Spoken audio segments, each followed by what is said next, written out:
सूर्य देशटा पलटिगला Syria कि भयानक अवस्था जहाँ तुम्हें मेसोपोटामिया कौश दुईटी नदीर मध्यवर्ती तल गोटे वर्ष भितर इराक पलटिगला आगामी काली तुम मान अस्तित्व से हम कारण इतिहास केवल साक्षी अच्छी जो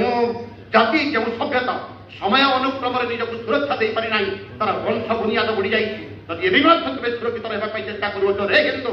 भजन कीर्तन किसी दिन बंद कर राति पाइले तुमरी पुत्र केवल खाँ खाँ कहला खाँ खाँ जाको जखमा होता है डॉक्टर बाबू पलि गले जाको जखमा होता है टीबी होता है देश तुमरी पुत्र से भाषा करे तुम्हें हत बहुत बड़ ज्ञानी इंग्राजी कहूँ बोली अरे विश्व भाषार जननी हूँ संस्कृत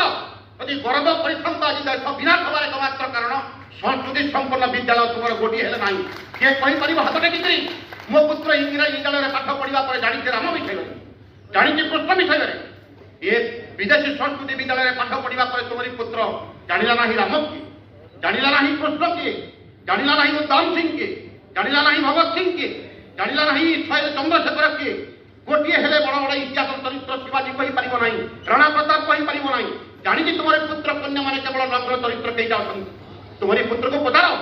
जे भारत वर्षर गोटे बड़ हिरोर ना कह थोड़ा इंग्राजी विद्यालय मैंने जो मैंने आधुनिक मोबाइल केवल व्यस्त अच्छा ये मैंने कहे शाहरुख खान ये हूँ भारत वर्षर हिरो आमिर खान भारत वर्षर हिरो हाँ सलमान खान भारत वर्षर हिरो हाँ खाँ किए कहे राति पाइले तुमरी पुत्र केवल खाँ खाँ कहला खाँ खाँ जाको जखमा होता है डॉक्टर बाबू पलि गले जाको जखमा होता है टीबी होता है यहाँ केवल राति पाइले खाँ खाँ हुए तुमरी पुत्र राति पाइले केवल टीबी रोगी भले आचरण भारत वर्षर हिरो हूँ राम राम व्यतिरेक द्वितीय हिरो भारत वर्ष या पारि ना गोटे धन्य से पुत्र थिला माँ जन्म देता धर्म पत्नी को हरण करगला गोटे दुराचारी रावण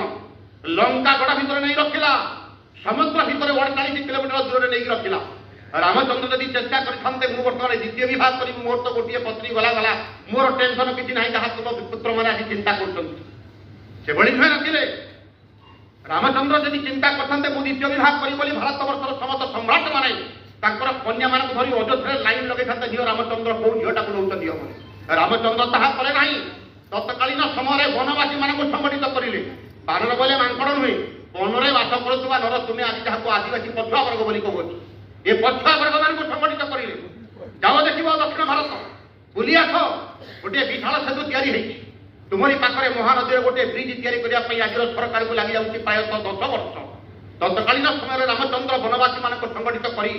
महासमुद्र 48 किलोमीटर सेतु या कईटा दिन भितर लंका गढ़ भितर प्रवेश करें लंका गढ़ भितर प्रवेश कर लंका को संपूर्ण ध्वंस करें रावणर मुंड गंडी की अलग करें एवं सर्वोपरि सीता माता को उद्धार करले ये भारत वर्षर हिरो धिकार तुम पुत्र कन्या मान राति पाइले जिहाद राति पाइले घोड़ा कटा चली राति पाइले जिहाद संस्था चली तथापि तुम पुत्र कन्या मैंने नीरव कहीं गोटे ऊपर वाला आसो मत उद्धार कर या दुर्बलता कौन थी रे मूर्ख ज्ञान कल बंचा पहले एकमात्र उपाय एमती भाईचारा नारा ये कटक सहर भुवनेश्वर सहर एम समस्ते कहती जे आम भाईचारे बंची अच्छे वास्तव में ये दुनियार बड़ रोग तुम्हें वास्तव में कटक भुवनेश्वर बंधुक कर बापा घने मुझे भारत वर्ष बुलूची सर्वत्र मुझे देखुची या दुनिया बड़ रोगी कहीं ना तुम्हें आगामी काली मर केवल भाईचारा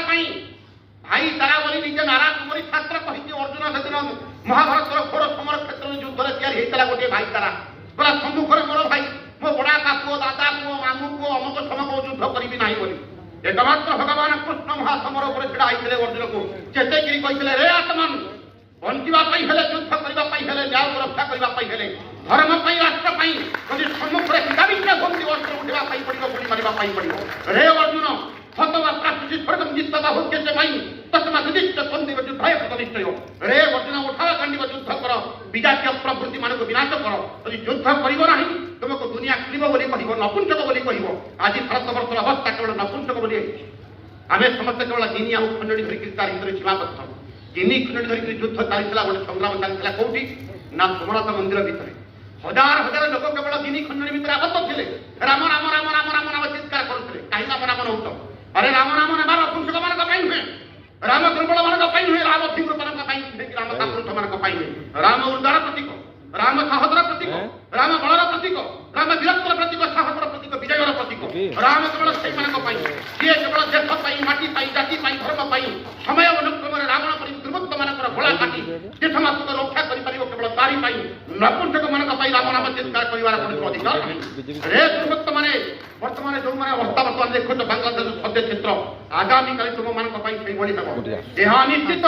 କେହି ବଞ୍ଚାଇ ପାରିବେ ନାହିଁ 9ଟି ରାଜ୍ୟ ତୁମରି ସମ୍ମୁଖକୁ ଚାଲିଗଲାଣି ଯାଅ ଜମ୍ମୁ କାଶ୍ମୀର ଗୋଟିଏ ଦିନରେ ଘୋଷଣା ହେଲା 5,40,000 ହିନ୍ଦୁ ନିର୍ମମ ଭାବରେ କଟା ହେଇଗଲେ କେହି ରକ୍ଷା କରିପାରିଲେ ନାହିଁ ବିନା ବର୍ତ୍ତମାନ ଯାହାକୁ ତୁମେ ଦେଖୁଛ ଯଦି ଲାହୋରର ଗଡ଼ ଥିଲା ପଞ୍ଜାବୀ ମାନଙ୍କର ବିନା ପଞ୍ଜାବୀରେ ଲାହୋର ବିନା ବୌଦ୍ଧରେ ଆଫଗାନିସ୍ତାନ ବିନା ବ୍ରାହ୍ମଣ ପଣ୍ଡିତରେ ଜାମ୍ମୁ କାଶ୍ମୀର ବିନା ବଙ୍ଗାଳୀରେ ବେଙ୍ଗଲ ଆଗାମୀ ଅଳ୍ପ ଦିନ ଭିତରେ ତୁମମାନଙ୍କର ଅସ୍ତିତ୍ୱ ହେବ ବିନା ହିନ୍ଦୁରେ ହିନ୍ଦୁସ୍ତାନ ଯଦି ତୁମର ଜୀବନ ଏଇଭଳି ଭାବରେ ଅତିବାହିତ ଏକମାତ୍ର ଉପାୟ ବଞ୍ଚିବା ପାଇଁ ଏକମାତ୍ର ଉପାୟ ହେଉଛି ଯୁଦ୍ଧ ଅନିବାର୍ଯ୍ୟ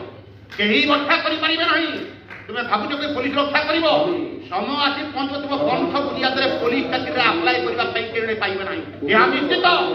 କେହି ଜଣେ ହେଲେ ସରକାରୀ କର୍ମଚାରୀ ଉପରେ ଆପ୍ଲାଏ କରିବା ପାଇଁ ତୁମରି ବଂଶ ବୁନିଆଦରେ ସାହସ କରିପାରିବେ ନାହିଁ ଏହା ନିଶ୍ଚିତ 9ଟି ରାଜ୍ୟରୁ ଅସ୍ତିତ୍ୱ ଚାଲିଗଲା ଏବେ ଗୋଟିଏ ମାତ୍ର ଉପାୟ ଯୁଦ୍ଧ ଅନିବାର୍ଯ୍ୟ ଇତିହାସ ସାକ୍ଷୀ ଅଛି ଯେଉଁ ଜାତି ସମୟ ଅନୁକ୍ରମରେ ଅସ୍ତ୍ର ଧରି ନାହିଁ ସଂଗ୍ରାମ କରି ନାହିଁ ବିନାଶ ହେଇଯାଇଛି ଯାହା ପାରସ୍ୟ ବର୍ତ୍ତମାନ ଦେଖୁଅଛ ପ୍ରତ୍ୟେକ ଦିନ ବମ୍ ପଡ଼ି ସହର ଧ୍ୱଂସ ହେଉଛି ତୁମେ ଚିତ୍କାର କରୁଅଛ ଯେ ଇରାନ ଉପରେ ଆକ୍ରମଣ ଚାଲିଲା ଇଏ ଥିଲା ପାରସ୍ୟ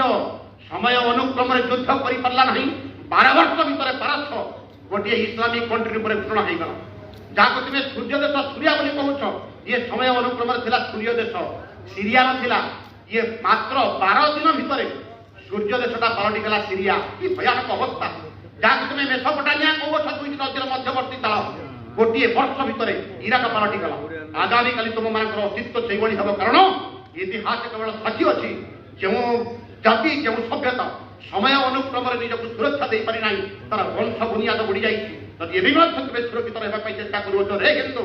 ଭଜନ କୀର୍ତ୍ତନ କିଛି ଦିନ ପାଇଁ ବନ୍ଦ କରିବେ ଏବେ ଭଜନ ଦରକାର ନାହିଁ ଏବେ ମୁକ୍ତି ଦରକାର ନାହିଁ ଏବେ ଭକ୍ତି ଦରକାର ନାହିଁ ଏବେ ଦରକାର ନାହିଁ ନାଶନୀଳା ବର୍ତ୍ତମାନ ଦରକାର ସେଇ କୃଷ୍ଣ ଯେ ପତ୍ର ନିର୍ଘୋଷ ବାଣୀରେ ଶୋଇଥିବା ଅର୍ଜୁନକୁ ଚେତେଇକି କହୁଛନ୍ତି ରେ ଅର୍ଜୁନ ଉଠାଅ ଗାଦିବ ଯୁଦ୍ଧ କର ବର୍ତ୍ତମାନ କେବଳ ସେଇ କୃଷ୍ଣଙ୍କର ଆରାଧନା କର ଧିକ୍କାର ତୁମର ସେ ମୁକ୍ତି ଧିକ୍କାର ତୁମର ସେ ଭକ୍ତି ସମ୍ମୁଖରେ ମା ଯାଉଛି ସମ୍ମୁଖରେ ଭାଇ ଯାଉଛି ସମ୍ମୁଖରେ ପୁତ୍ର ଯାଉଛି ସମ୍ମୁଖରେ କନ୍ୟା ଯାଉଛି ତୁମେ ରାଜଧାନୀରେ ବାକି ଅଛ ଏବେ ନାହିଁ କେହି ଉଦ୍ଧାର କରିପାରିବେ ନାହିଁ ଯୁଦ୍ଧ ଅନିବାର୍ଯ୍ୟ ଆଜି ନହେଲେ ଆଗାମୀ କାଲି ଯୁଦ୍ଧ ଅନିବାର୍ଯ୍ୟ ଏହା ନିଶ୍ଚିତ